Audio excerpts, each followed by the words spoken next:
Hi everyone, welcome back to my channel. My name is Ruth Mitchell. Some of you guys know me as Lady Ruth or Prophetess Ruth.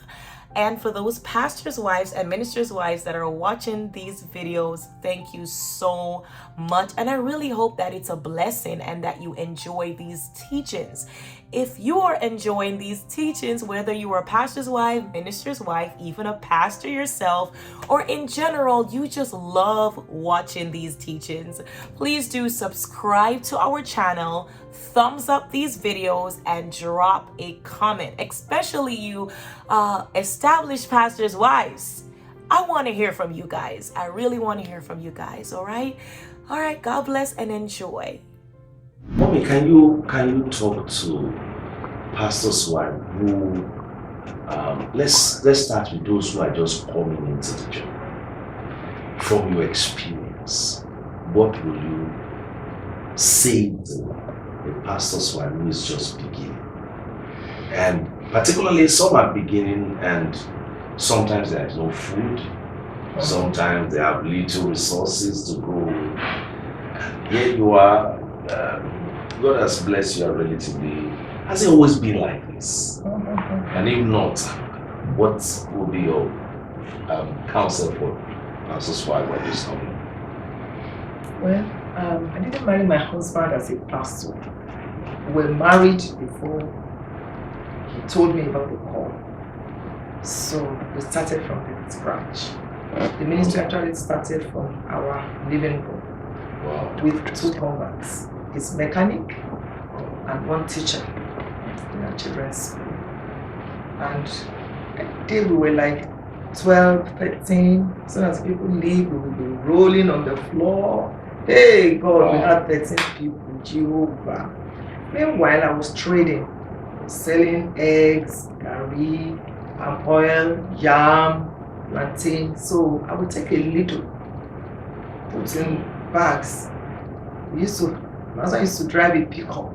We had a Volkswagen and the pickup was his. So I would sit at the back of the pickup that had no seats, or sit on the tire. Remember this particular couple, we must always go drop them off. Yes, in our current Ministry of Agric, in the School of Agric, it's quite a distance. So after the period, so that they will come again. So I will have packed this food, give to people, everyone. Please come back next Wednesday, come back to fellowship, please come back. Then the couple and their children will sit in the front with my husband, and I will sit at the back, holding their food stuff. So when we get there, now come down, give it to them. I hope you were blessed. Please come back. Then the following Wednesday we'll go and bring them. Sometimes I will be depressed and downcast, and I will say to my husband, are you sure God called you? Starting people that are you sure? Let's go and join Assemblies of God or Church of God Mission. Those two I've always mentioned. Any day I was down, he will be very up. He called me down. He called me, God. I will share his experiences again. Anytime he was there, I will be up. Remember what God said. So after a year. So which means you mean there were times that you fell down in the early days? And I still do. Wow. I still do. If somebody is watching us, a pastor's wife is watching us, I still do. Probably. It's part of the package. To show that God is God. I say cry. Sometimes I'm still wondering, honestly, was it really worth it? And then I say, Holy Spirit, forgive me, it's worth it, and all that. So a year after we started, we came to Akure, not because of ministry. My husband was on transfer. We live in Ibadan, had our 2 kids there. So it was on 400 naira. I was working on 150 naira. So there's no kind of jollof rice I can do as I speak to you now, because we didn't have enough. So I had to manage, put locust beans, and all that. Then my husband told me that he would not touch 3 things: the gold, the girls, and the glory. So from the beginning, he said we're not going to touch the offering. So we put ourselves into this. We go to Iduani. There's a man in our church now. He's one of the instrumentalists. He beats shekere. He was the vice chairman of the local government at that time. So I used to buy gari from him.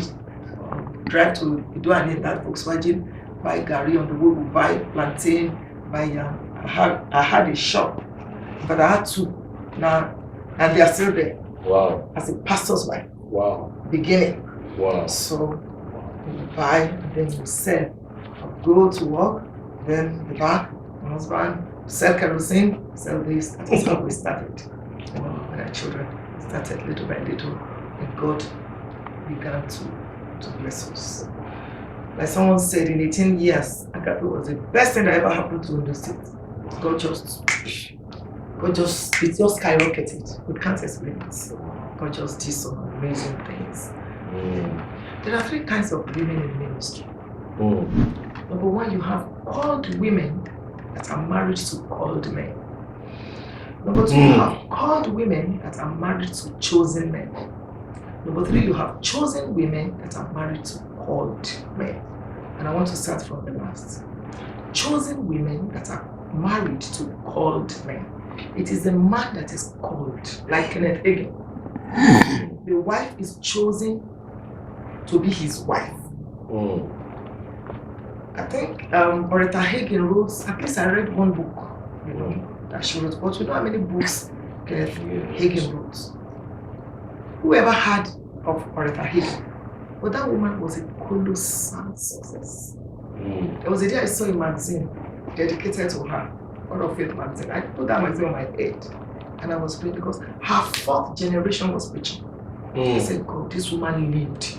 She was a chosen woman, married to a called man. The man was the one that had the calling and she understood it. But she stood in her place and fulfilled it. Number 2, we have called women that are married to chosen men. An example is Joyce Meyer. Most people don't even know Dave Meyer.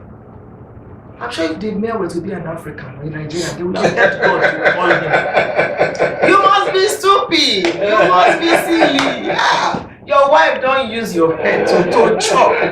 How can she have a ministry and you won't have? Become apostle, bishop. They would have given him titles. And that would have created a problem.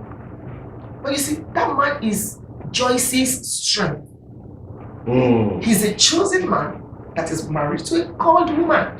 Joyce Meyer is one of the greatest blessings and gifts of God among women today. So we have that. And then number 3, we have called women that are married to called men. An example is Gloria and Kenneth Copeland. You don't even know who to listen to. You don't even know whose material to read. Both of them are so deep. So, as a woman, just understand whether you are the called or you are the chosen.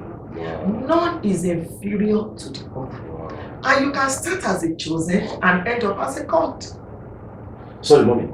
How does a woman know the difference? Can you help us get the difference? Because sometimes there's a pressure that once a person is a pastor's wife, she's already called. That's why the error is. And we need to know. That's where the error is.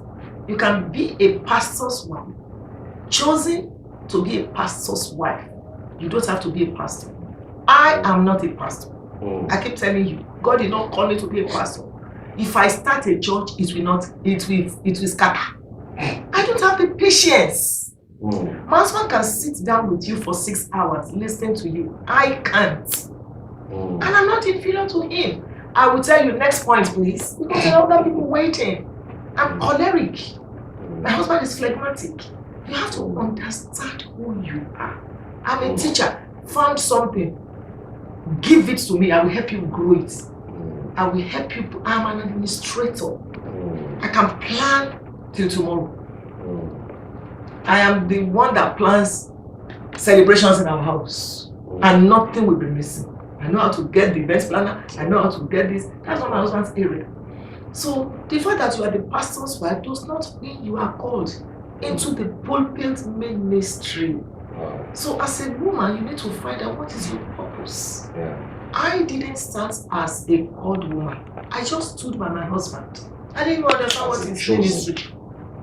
Yes, as a chosen. You understand which one is ministry, which one is let me just serve God. I'll just go to church, sweep. And I still sweep up to that. That's my area.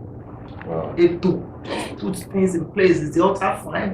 What about the choir? And that's me. That's my strength. I'm an organizer.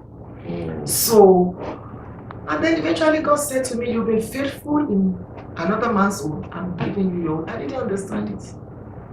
My husband would teach me how to preach. He would write it down, points, 5 points. In fact, one of my 101 books, it was my husband that gave me the materials.